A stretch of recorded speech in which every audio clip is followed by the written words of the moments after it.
This video may look like it's about Metal Gear Solid 2, but it's not. It's about that game from your own childhood that you remember looking forward to playing more than anything else in the world. That game may not yet have been released, or maybe it was out on a console that you didn't have, or that was financially out of reach for you for a cruel amount of time. You might only have been waiting weeks, but it felt like years. For me, that game was Metal Gear Solid 2, and I did have to wait for years.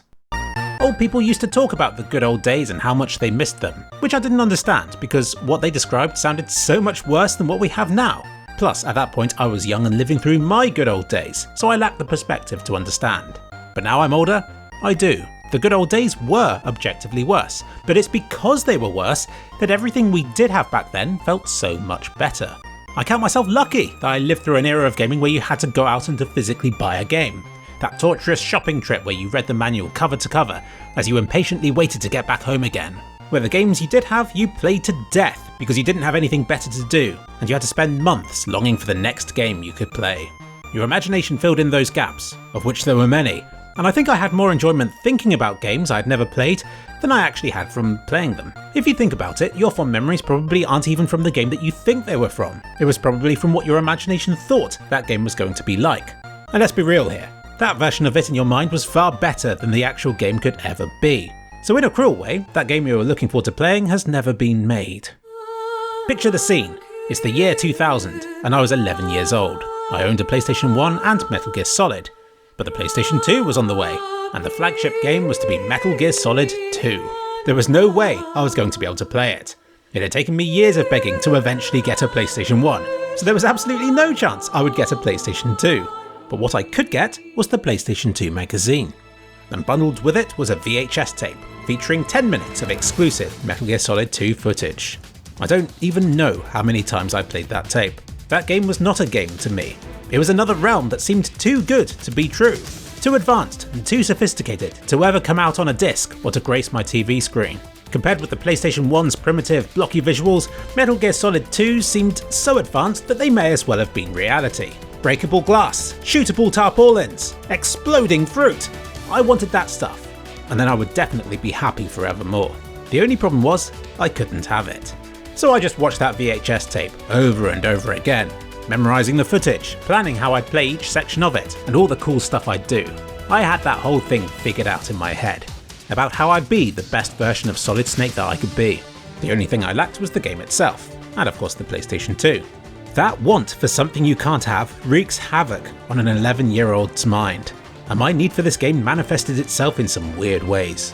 There was a maze painted on the floor in the schoolyard. My friends and I would spend hours pretending it was a Metal Gear Solid level, hiding behind its 2D walls, taking out guards from behind, evading security cameras, and of course shooting the corners off an imaginary tarpaulin.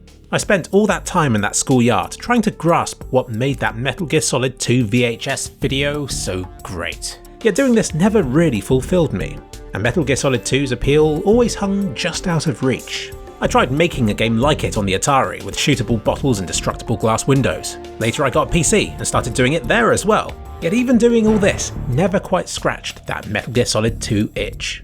I vividly remember eating a Ripple bar on holiday, babbling endlessly to my parents about why this game was going to be the greatest thing ever. I have all these memories associated with the game that I hadn't even played. I was obsessed. I was simultaneously living the dream while also being tortured by something I couldn't have. I'm sure this particular example I had with Metal Gear Solid 2 won't apply to you. Maybe you have your own equivalent of this that tortured you for what felt like years. If so, then share in the comments section. Anyway, the day came, the PlayStation 2 was released, and I remember walking into a shop and seeing it there on the shelf. Metal Gear Solid 2 as a physical, purchasable object. It didn't seem real. I couldn't understand why nobody else had noticed this landmark occasion. Why everybody else was just walking past it while it was just there on the shelf in front of me. I then remember reading the reviews for it, and while it was great, it wasn't perfect. And I knew that they had to be wrong because it had to be perfect, because it felt that way in my mind. How could anybody else not think this game that I hadn't played was perfect? Bear in mind that I was 11 years old. I didn't know it at the time, but this was about as good as gaming was ever going to get for me. And that's what an obsessed child mind did to me. It made Metal Gear Solid 2 bigger than reality. The years went by and I played games that far exceeded Metal Gear Solid 2. But those were only games. Metal Gear Solid 2 wasn't. Because I still hadn't played it, in my mind it became this incredible future of gaming that still towered over everything else years after. So much so that even to this day, in my mind, Metal Gear Solid 2 feels like an incredible future title that nothing else has come close to. Not even Metal Gear Solid 5, which is currently sat in my Steam library. Even all these years on, a bit of my mind still thinks it's the best thing ever. I know what you're thinking. Why didn't I make it my life's goal to play this game? I don't know. I suppose other things came up. Stuff like Rome Total War and Half-Life 2. But here's the funny thing. I did eventually play and complete Metal Gear Solid 2.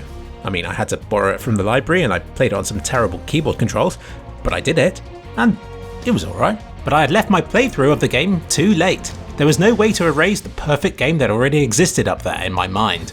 And so now these two different versions of Metal Gear Solid 2 sit alongside each other in my head. One is perfect and based on that VHS recording, and the other is the game itself, all naked, pretentious, weird, and orange. These days, I think it's the third Metal Gear Solid that's considered to be the better of the two, but I don't give a damn about that one. I see the footage of that and it's nothing special. But Metal Gear Solid 2, footage of that still looks amazing. Do you wish that you could go back to a time when Metal Gear Solid 2 was the best thing ever, and you're not even able to play it? No, of course you don't. It was rubbish. Making this video has made me realise that I'm not sure I even enjoyed it. I was obsessed, yes. Tortured, even. My younger self would want nothing more than to be in my shoes right now. And yet I want nothing more than to have the mind I did back then. Back when my imagination could produce more vivid memories than any game I could boot up on my Mega PC system today. These days I have all the money and all the gear that's needed to play any game that I like, yet I lack the most important part, and that's the craving to actually play them. Life is cruel. There's always something missing. The grass always seems greener on the other side. And I just have to try and appreciate what I have now, just like my 11-year-old self got to appreciate what he didn't. So yes, I suppose I have played Metal Gear Solid 2, but I haven't played the game I saw Metal Gear Solid 2 as being in my mind, and I never will. And that's a damn shame.